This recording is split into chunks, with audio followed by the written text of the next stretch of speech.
Okay, guys, we are now going to get into another intellectual virtue that is another character trait of good thinkers, learners, and communicators.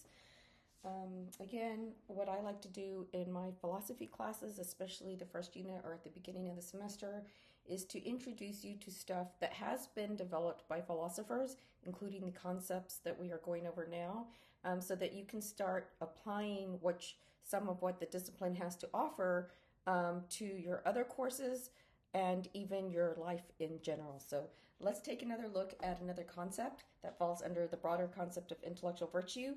And this one's going to have also a two-word sign. And so here we're going to write the word intellectual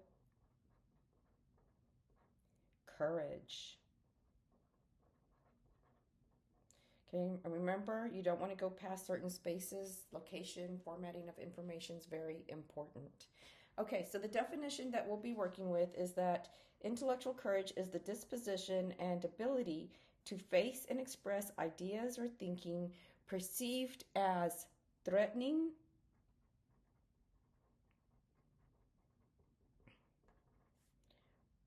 or harmful in some way. And by the way, go ahead and put your first and last name, what the course is, Philosophy 2306 or Philosophy 1301, whichever one you're in. And then, of course, put POL for Professor's Online Lesson, and then whatever number is assigned to this lesson in the syllabus or in the bright space. The bright space should have the number for the module. All right, so at this point, we're gonna do something a little bit different. We're gonna start shedding light already in the concept triangle. So sometimes we do this. We go ahead and we shed light within the triangle, but we do it in a certain way. Before we do that, though, let's draw an arrow away from the definition, and I just want you to write official definition so that you can remember that this is the official definition right here. Okay. Now, we're going to draw a text box. So I want you to get some lines and draw them all the way to the end like that. And then do not go past this halfway point. Okay, we want to stay in the definitions area because what we're going to do is we're going to shed light on what do you mean threatening or harmful in some way. So we're going to focus on that part of the definition. So notice how that when we're working with concepts, especially definitions, we can go into some word in a given definition and try to gain some conceptual clarity with respect to wording that is in the definition itself. Because of course, we are using concepts to shed light on a concept.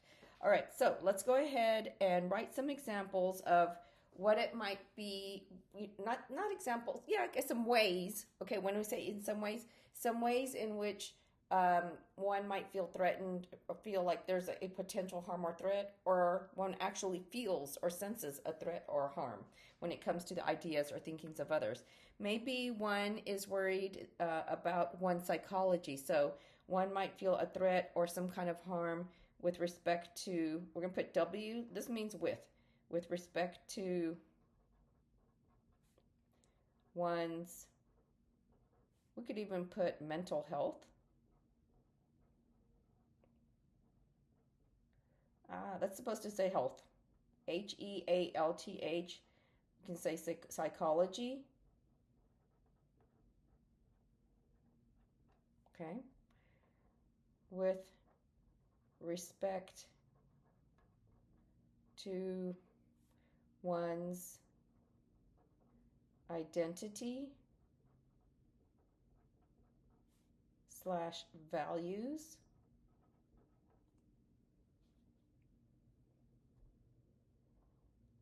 Again, notice how small I'm writing. With respect to one's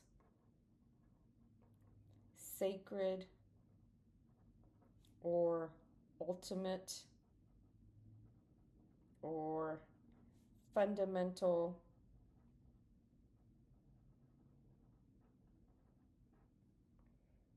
beliefs. For example, one's ultimate, sacred, and fundamental beliefs about maybe reality, morality, knowledge. Okay, and of course these interconnect, right? I'm just trying to make sure that you get a good understanding of what this might entail. Even with respect to one's sense of tranquility in the cosmos. So, for example, one might feel that there's a potential threat or harm, or that there is a threat or harm just in sharing ideas or encountering them when it comes to one's sense of comfort in the cosmos, one's sense of belonging in or to the cosmos, or one's sense of safety in the cosmos. All right, so let's go ahead and do an example of intellectual courage. Now, there are going to be two dimensions of intellectual courage. So this is dimension one, and that is that you face ideas or thinking perceived as threatening or harmful. But entailed in this, kind of wedded and merged in the definition, is dimension two, which is expressing. So one is hearing, reading, listening to, versus you yourself expressing your ideas or views that could be perceived as threatening or harmful to others. Okay, so this one has both an internal component in terms of your own views and ideas and getting them out there, but also an external component in terms of your willingness to listen to ideas or viewpoints about which you perceive a threat or harm, or potentially at least. So I'm going to give you an example, one that I think is really obvious. I'm going to choose an easy example, and I'm going to say Sally is a Christian who believes God. That word refers to something real.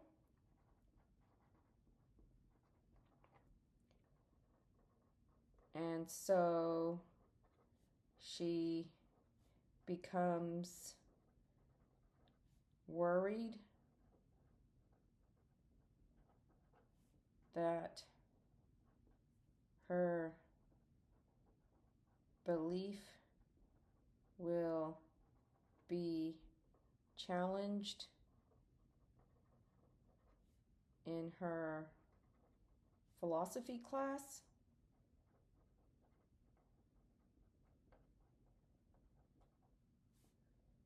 She nevertheless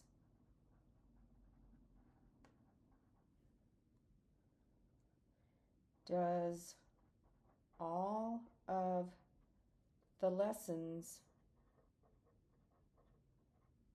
on arguments both for and against the claim that God exists. So the claim is this: what? God exists. Okay? So it's precisely because she is worried, but she still works through that worry. And why is she worried? It's implied that she's sensing a threat or harm, right? She thinks that her belief in God could be harmed in some way. Maybe she's worried that an argument against God might make her change her mind about that. And then that's going to, of course, that might affect her mental health in virtue of her thinking about her Christian identity, might make her wonder about her values, her sacred beliefs, her fundamental beliefs, and whatnot. Okay, so now we're going to do the elaboration. Maybe let's just draw a line right here if you need to, because I kind of went into the space right here. Probably should have started up a little bit here. But let's go ahead and just add a note. So maybe just draw an arrow here and then put in parentheses. And just put, what I want you to put in here is put the same note that I told you to put in for intellectual humility. I'm stepping out of the camera frame for a moment. But look at the elaboration point that we put for intellectual humility and write the exact same thing right here. Okay? If you need to, pause the video and then continue on. All right, so now, of course, we're going to elaborate on the definition. We've already started to elaborate up here, so please understand that these bullet points are not the official definition. They are just already shedding light on the definition, okay? So we can write that here. Put already shedding light on definition.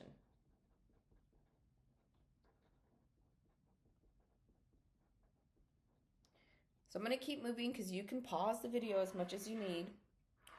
All right, so like I said, there's two dimensions to intellectual courage. The first one is being conscious of the need to face and fairly, address, take in ideas towards which one has strong negative emotions and feelings. Now, I keep forgetting to redo this format every semester because I now want to shed light on what I mean by strong negative emotions and feelings in the context of talking about intellectual courage. Okay, so what do I mean by that? So strong, let's go ahead and put, usually, like I said, there's only 3 words that will name a given sign. This one has 4, but that's because I'm kind of using these interchangeably, but I've been rethinking my notion that these are interchangeable words. Maybe sometimes they are. I was listening to some speakers, and they were saying there's a difference between a feeling and an emotion, but I'm not going to get into that right now. And I do think that there are some feelings that are not emotions, for example, but let's not get into that discussion. And I say that I needed to redo this because really what I needed to do is I needed to first clarify, before even mentioning Dimension 1, how the term or phrase strong negative emotions or feelings will be used.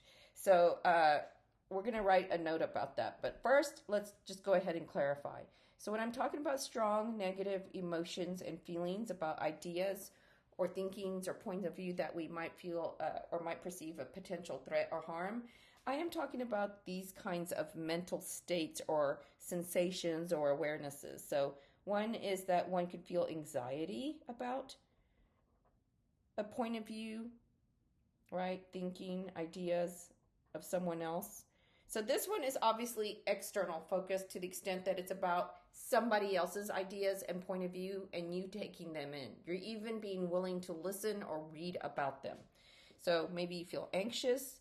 Maybe you experience nervousness,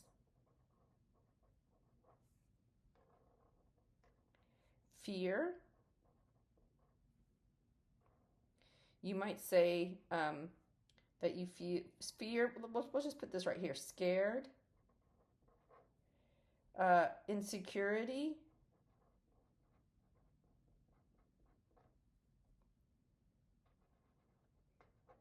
vulnerability.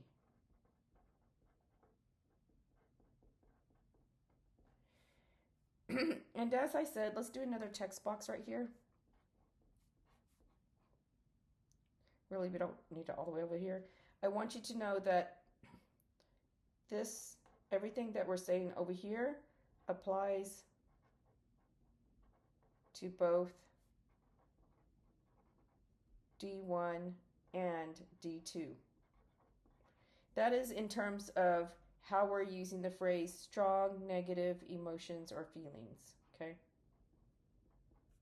And if you want to, you could put that here, strong negative emotions, feelings, okay? So that applies to all of this lesson. Okay, so let's continue on. Again, I have the I statements, right?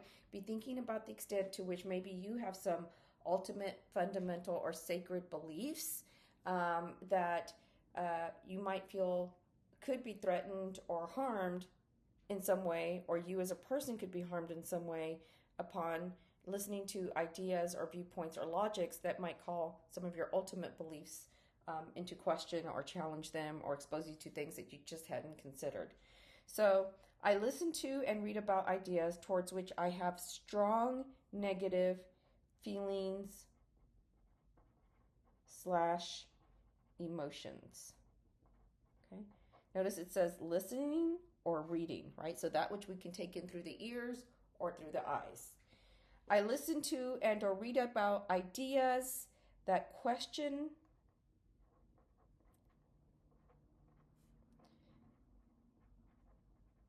challenge, and or oppose my own ideas, way of thinking, making sense of things. To what extent is that true of you? I listen to and or read about ideas labeled as, and what I want you to write here is absurd or dangerous by self or others. Okay. Now, when I talk about others, who am I talking about? Let's go ahead and write down some examples. So, of course, some of the first people you learn from, right, the first people that you get your ideas and beliefs from is going to be your family. Family, or we could say guardians. Another group of people, of course, for a lot of people, are religious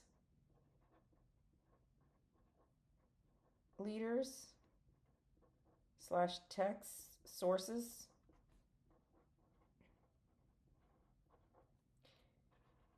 Politicians.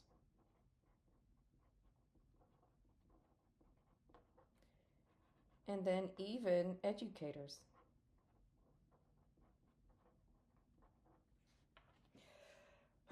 Guys, there's so much that I could elaborate on with respect to each of these bullet points, but I don't want to make these videos too longer than they need to be.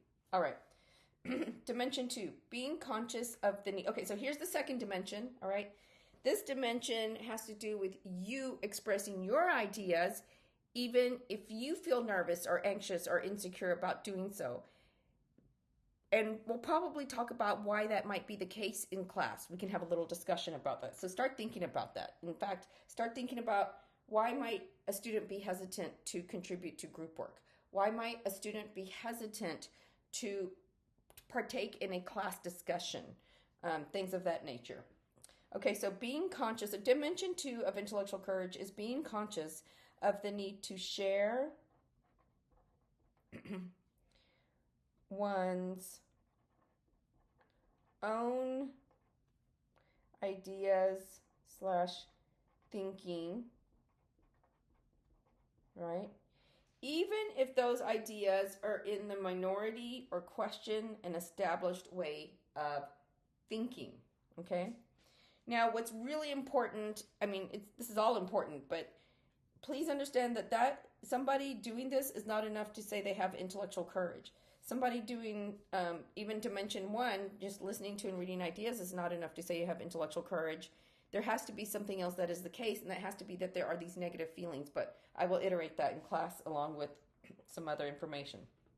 Okay, so if you reflect dimension 2, then that means that you identify with this claim. I take advantage of opportunities to share my own thinking, ideas, okay, class discussion, group work, other venues, other contexts.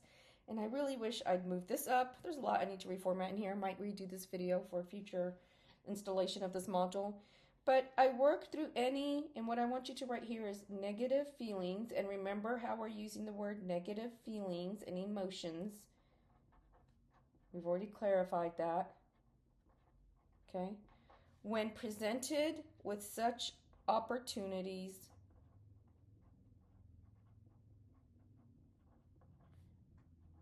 to do so. Don't worry about what's down here, okay? Yes, it cut off, but that's all we need.